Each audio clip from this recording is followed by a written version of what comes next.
Well,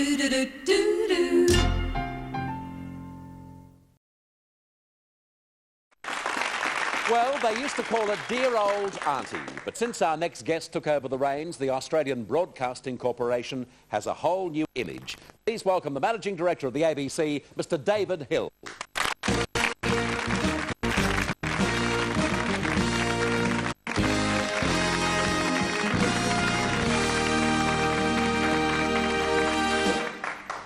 Nice to hear that, eh? It is indeed. Look, it's great to have you back on television, even if it can't be the ABC. Thank you, David. I appreciate that. Incidentally, that was an audition by the boys. If you'd like a new sound to the ABC News theme, they are available. We can only afford half of them. They work very cheaply.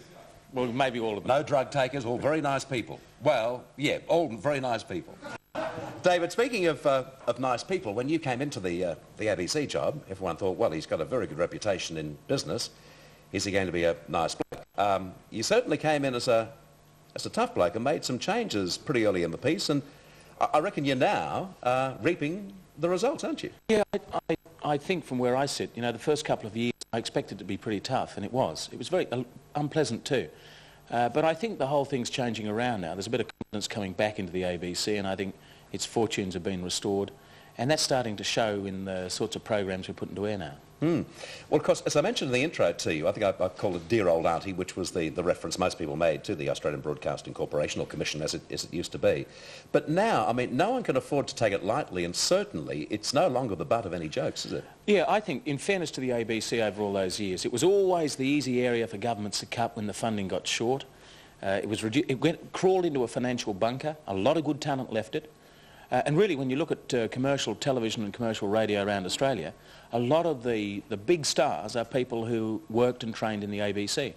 And it's only this last couple of years when we've managed to get a deal with the government for some money that we're starting to produce a lot more good quality ABC programs. And even for people who don't regularly watch it, they'll all remember the documentary recently, Nobody's Children, about homeless kids. They'll all remember Hoddle Street, the documentary. A lot of them will remember all of that good document, Four Corners, and I think the ABC started to come out of a psychological and financial bunker. We've not only, I think, arrested a lot of that brain drain of talent, but a lot of our good people want to come back. So all the signs are good. We still like showing good BBC product, but we're now less dependent on having to buy imports because we couldn't make our own, and we're less dependent on imports. But I must say, first couple of years were pretty gruesome, and it's been this last 6 months that it started to feel really good. A couple of the old stages of the ABC, and there are many old stages of the ABC, especially back in the early days, said that you interfered a hell of a lot.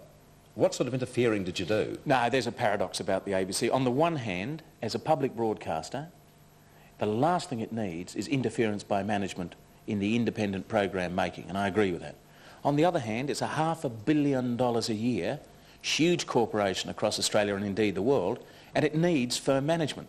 So every time you have to make... I think the problem was that for a long period, ABC management was intimidated from making the decisions they should, and as soon as you start making management decisions, the hackles get raised. But I don't think anybody feels uncomfortable now. I think there's a good working relationship between me and my management colleagues on the one hand and the program makers on the other. What year did you join? 86.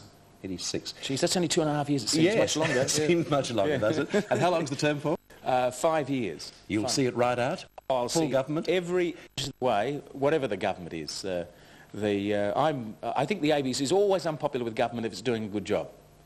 And there's nothing new about that. I spoke to Ian Sinclair, you remember. He used to be in the old government, the minister for the ABC. And I said, what is it about the ABC? It doesn't matter who the government is, they're disliked. And he said, well, you cost a lot of money and you don't do any favours for governments. And I think there's a lot in that. David, the ABC as such is seen now more not simply as an alternative programming, but really it's up there with the commercials. There are people who would argue that the ABC should be for minority audiences. I don't agree with that. Certainly the ABC, I don't think, should be concerned with chasing ratings. But it should be recognising that we take taxpayers' money from everyone, and we're there to represent everyone. And I think we should provide a range of programs that appeals to everyone. For example, we should provide the hard cutting edge of documentaries, which we do. We should provide the hard news and analysis in current affairs, which we do. But programs we've either got going to air now or in the pipeline the big gig on Tuesday nights. We start next week with a whole 5 nights a week Countdown Revolution, which is another program designed for kids. Produced by Molly? Molly's involved. Molly Meldrum's back. And on Sunday starting, That's Dancing, which is produced here in Melbourne, up at the old Carlton Ballroom. And it's really Torval and Dean on the dance floor. OK, I've allowed you now your commercial. No, all I'm saying is that while the ABC should stay at the quality end of the market, we shouldn't only be catering for people like me who have a strong interest in current affairs and documentaries. We should be looking at the whole range of information and entertainment on telly. You mentioned ratings, but and really you shouldn't be there to battle it out with the commercials, but I'm told people meters is very good news for you. You might like to explain people meters and also what's happening with the ABC. Well, I think it's going to be the same for you. I notice, incidentally, your figures are up, your audiences are up, yeah, which is good. But I think you'll find on these people meters, your audiences are even higher than those. What's happened in Australia? For many years, we've measured our audiences by diaries that have been left by McNair Andersons in certain homes. And we've always suspected that people haven't been filling in their diaries properly. But we haven't known how inaccurate they've been until these last few months. And they've introduced in Sydney and Melbourne a little device called the people meter that sits on top of a television set, and it automatically and electronically registers when the television set's on and what channel it's tuned to.